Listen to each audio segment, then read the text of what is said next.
Hello everyone and welcome back to the channel. MTG Box Analysis here to go through another March of the Machine Aftermath Epilogue Booster Pack. So we got this teeny tiny box, comes from the same case as a few others that I've opened on the channel. So we're going to crack it open and see how it performs. And at the end of the video, we're going to do a comparative analysis of this box to two others. Now this particular set, of course, came out just after March of the Machine. It is a micro set. There's 228 cards total in the set. However, in the Epilogue boosters, we can only see 100 cards.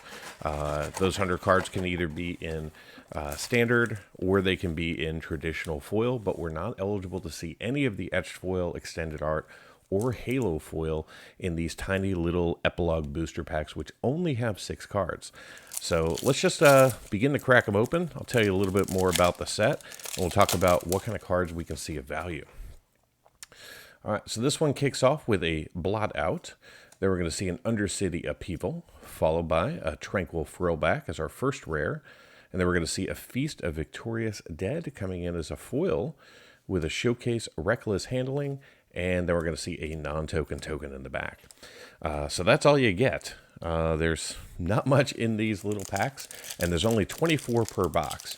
Now, the TCG market price for these boxes is down to $50, which is pretty incredible, making them about $2.08 per pack. However, if you were to buy them by the pack, they would be $3.37, so box is definitely the way to go. So we got a Harness Stubborn, followed by a Filter Out, and then we're going to see a Plarg and Nasari coming in as our rare. Does hold a little bit of value there. Then we're going to see a Culligan Warmonger in foil, followed by a Danitha New Benalia's Light as a rare showcase card. And then we're going to see ourselves a Vampire token from the main March of the Machine set. So as I mentioned, you get 24 packs. There's 6 cards a piece. So for that $50, you're just getting 144 cards plus 24 tokens and or ad cards. All right, so we got ourselves a Reckless Handling. Then we're going to see a Goldforge Thopterix, followed by a Metropolis Reformer. Then we're going to see a Markov Baron in foil, followed by a Campus Renovation Showcase, and then an Incubator Phyrexian double-sided token in the back. So some of the cards that we're looking for from a value perspective are going to be the Nissa Resurgent Animist and Karn Legacy Reforged. We're also looking for Calyx Guided by Fate, specifically in the showcase frame, as that's worth about $20. So we get an Animus Might, followed by a Feast of Victorious Dead, and then we're going to see Jaheira Dauntless General coming in as our first rare, with a Training Grounds coming in as our second rare in foil. Very nice. And then we're going to see a Markov Baron in showcase, followed by the Incubator Phyrexian. So you are eligible to get up to three rares in a pack. No guarantee about differentiation.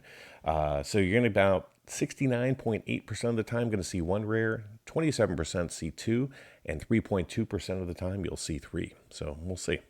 So we're going to Harness Stubborn, a Death Rattle Ani, followed by Jarrell, Voice of Zhalfir. Then we're going to see a Reckless Handling in foil with a Training Grounds in showcase. Very cool. Then we're going to see ourselves a Treasure token in the back. So that's 2 Training Grounds for us, both worth a couple of dollars. So hooray. All right, we got ourselves a Filter Out, followed by a Blot Out. Then we're going to see an Open the Way, a Cosmic Rebirth, and then we're going to see ourselves a Filter Out in showcase with the Incubator in the back. So we'll begin to speed up a little bit here now that I've kind of gone over some facts and figures, and we'll just kind of enjoy the cards and see what we get. So we got the Reckless Handling, followed by the Goldforge Thopterix, and we're going to see Tazri Stalwart Survivor as our rare with a Coppercoat Vanguard in foil, and then we're going to see a Markov Baron in showcase with a Soldier token.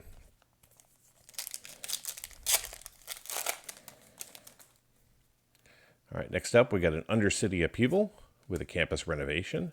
And then we're going to see Nahiri Forged in Fury coming in as a mythic hit. Very nice to see that.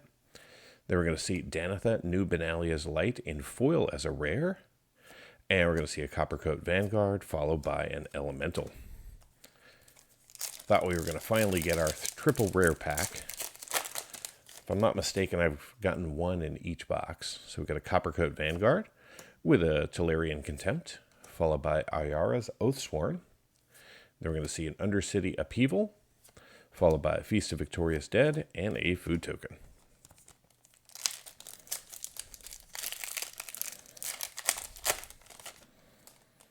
All right, this one kicks off with another Markov Baron.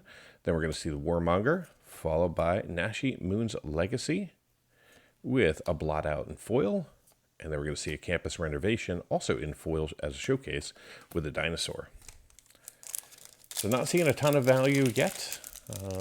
I'd also take an Ob Nixilis Captive Kingpin, preferably in showcase. That's worth around $10. So we've got a Cosmic Rebirth, an Animus Might. Then we're going to see the Kennerith's Royal Funeral, followed by a Filter Out in foil with an Animus Might in the retro frame. So the Nissa Resurgent Animist in retro frame is the most valuable, right around $37. So when I saw green and I saw retro frame, I got a little excited. So we got a Feast of Victorious Dead with a Death Rattle Ani. Then we're going to see Danitha New Benalia's Light with a Campus Renovation in foil and a blot out in the showcase with the Incubator double-sided token. All right, so let's move into stack number 2, about halfway through the box here. We got another Campus Renovation with a Markov Baron. There we're going to see Kiora, Sovereign of the Deep, a second mythic for the box, very cool. Then a Harness Snubbern with a Tolarian Contempt in showcase and the Incubator.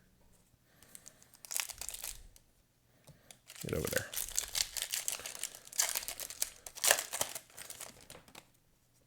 All right, so we got the Vanguard, followed by the Tolarian Contempt with the Pia Nalar Council of Revival.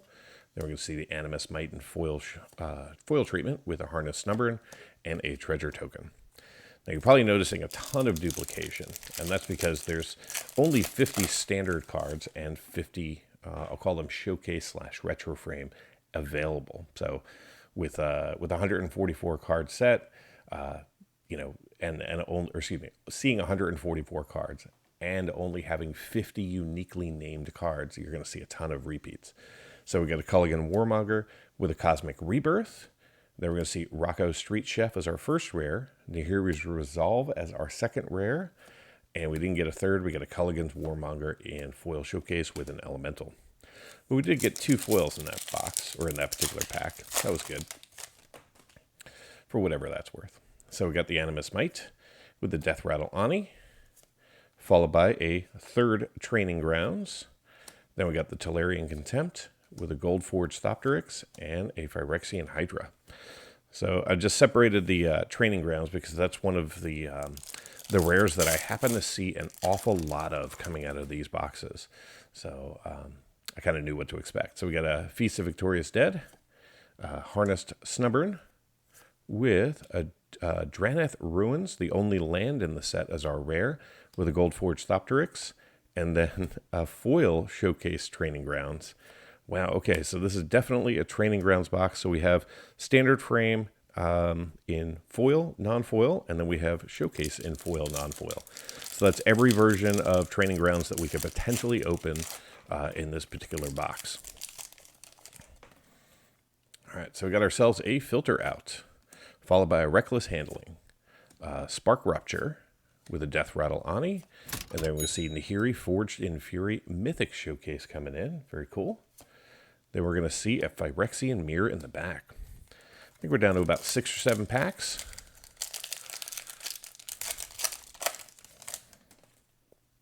All right, another Blot Out, Gold Forged Thopteryx with a Nissa Resurgent Animus coming in from the main set. Fantastic hit here, valued right around $25.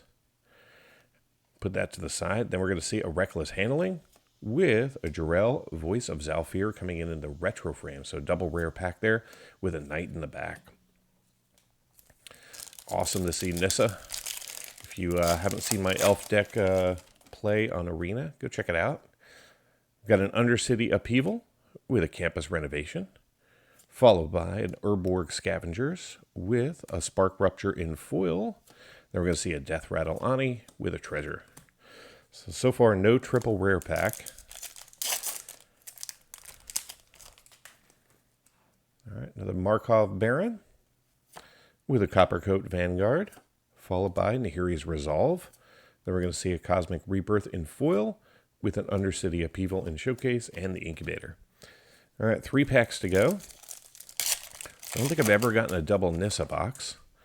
Well, that token has some lines on it. Better that than the Tellurian Contempt, I would say. Then we got a Culligan Warmonger, followed by Rebuild the City. Then we're going to see ourselves a Blot Out with Feast of Victorious Dead. So another double foil pack, but not a triple rare.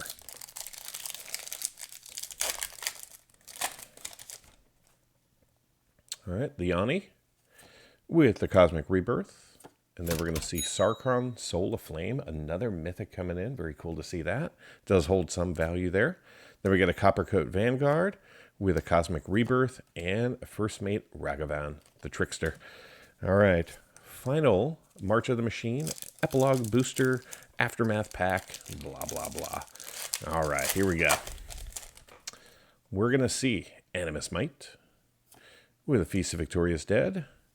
And then we're going to see a Leyline Immersion with a foil Nissa Resurgent Animus. That is awesome to get 2 Nissas in one box. And then we're going to see ourselves a Markov Baron with a non-token token in the back. All right, so give me a moment. I'll get everything sorted, organized, and be right back with the MTG box analysis. We'll begin the analysis by looking at all of the cards that we pulled from the 24 Epilogue Booster Packs. Then we'll review how much of the set we covered by non-foil and foil, along with a breakdown of coverage by rarity and a look at duplication. Following this, we'll establish a baseline for value by looking at the current value of the set before moving into a recap of the actual observed value. Finally, we'll conclude with a summary and a comparison of 3 different Epilogue Booster Boxes opened thus far on the channel. If you want to go deeper into the analysis and see all of the metrics for this box and more than 150 others, simply join the channel at the Give Me the Data level. Let's get things started by reviewing the contents of the box versus the cards that we were eligible to pull. Using this chart, we can see the foils that we pulled in orange, the non-foils in green, and the set in gray as the baseline. In the non-foil space, we saw between 7 and 12 cards for each of the primary colors of Magic, giving us a variance of just 5 cards. In the foil space, those numbers dropped to 3 to 4 cards per color. Also of note, we saw 5 foil showcase and 17 non-foil showcase, along with 2 non-foil retroframe cards. Moving into coverage, in the non-foil space, we saw 57 unique cards out of a possible 100, giving us 57% coverage of the cards that we were eligible to see. Our highest coverage among the primary colors of Magic was a tie, seeing every single black and green standard frame card in the set. And in the foil space, we saw 25 of the 100 cards, giving us 25% coverage. This time around, our highest coverage among the primary colors of Magic was in blue, seeing 75% of the cards available. The March of the Machine Aftermath set does not contain any commons, just uncommons, rares, and mythics. Here's a breakdown of the coverage. In today's box, we saw 97% of the uncommons that we were eligible to see in non-foil. We also saw 23 of the 50 rares for 46% coverage and 5 non-foil mythics for 25% coverage. In the foil space, we saw 63% of the uncommons, along with 5 foil rares for 10% coverage and 1 foil mythic for 5% coverage. In total, we saw 28 rares and 6 mythics in these 24 packs. Now, from a duplication standpoint, only 20 of the cards were repeated 38 times for a box duplication rate of 32%. I consider it to be a duplicate card if it has the exact same frame and the exact same foil treatment, not just a card name duplication. Before getting into the value of today's Epilogue Booster Box, let's first examine the potential value of the cards that we could have obtained. This chart shows all 100 cards that you can pull from an Aftermath Epilogue Booster Pack using non-foil market prices as of August 26, 2023. Currently, the set features 7 cards valued over $10. They include the Ob Nixilis Captive Kingpin in Showcase, as well as the Karn Legacy Reforged, Calyx Guided by Fate, and the Nissa Resurgent Animus, with the retro frame being the most valuable at $37.55. There's also 7 cards valued between $5 and $10, and 24 cards valued between $1 and $5. The other 62 cards in the set are currently valued less than $1. If you were to calculate the combined value of all 100 cards using non-foil market prices, the grand total would come up to be $256.26. So what kind of value did we end up seeing in today's box? Well, in the non-foil space, we saw one card valued over $10, but it was the second best, the Nissa Resurgent Animist valued at $25.23. We also saw two non-foils valued between $5 and $10, and five non-foils valued between $1 and $5. The other 83 non-foils in the box were valued less than $1. In the foil space, we again saw Nissa Resurgent Animus, but in foil, she's valued at $26.37. We didn't see any foils valued between $5 and $10, but we did pick up two additional foils in the $1 to $5 range. The other 26 foils in the box are currently valued less than $1. So how did this box perform?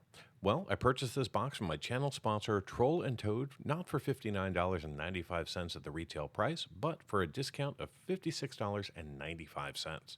You too can save 5% off anything sold directly by Troll and Toad just by using my code MTGBOX5 at checkout. The March of the Machine Aftermath Epilogue Booster Boxes contain 24 packs, each with 5 cards, allowing you to see 120 cards plus tokens. The 22 tokens that we saw today have a market value of $2.41. The 86 uncommons that we pulled are currently valued at $11.81. The 28 rares have a current market value of $26.47, and the 6 mythics that we saw are valued at $69.05. Add it all up, and the grand total for this box comes up to be $109.74 in card market value, which is a gain of $52.79 over the price I paid, and means that I saw a return of 193% of my purchase price in card value. Now, for those of you interested in card value just over $2, the numbers look like this. In total, we saw 9 cards valued over $2 in this box, and they have a current combined value of $83.80, which means that those 9 cards represent 76% of the total box value and more than covered my cost for the box. Since I've opened up 3 of these boxes on the channel, I thought it would only be right to put them head to head to get a better idea of what's really in an average box. Now, from a coverage perspective, these boxes have ranged between 45 and 57% coverage for an average coverage rate of 52% for non-foils. For the foils, the number drops a bit to 24% out of the 100 cards. From a duplication standpoint, these boxes are averaging around 37%. Now, with regard to the number of rares and mythics, I'm seeing an average of 25 rares and 6 mythics per box. From a value perspective, I've altered all of the prices of the 2 previous openings to today's prices, so we're doing a true apples-to-apples comparison. Now, I purchased these boxes at different times from different sellers, paying between $76.99 and $56.95 each. Now, the uncommons are averaging out to be around $11.46 per box, with the rares averaging out to be around $22.83 per box, and the mythics have an average of $61.64 per box thus far. Add it all up, and excluding tokens, today's box was the best box so far with $107.33 in total card value, and all 3 boxes are averaging around $95.93 in value each. And because today's box was the least expensive, it also produced the highest gain and the highest return of the 3. Get early access to videos, download the analysis for every box open on the channel, and personally DM me, just like these fine people, all by becoming a member of the channel through YouTube or over at mtgboxanalysis.com. You'll find links in the description. Until next time, do something amazing.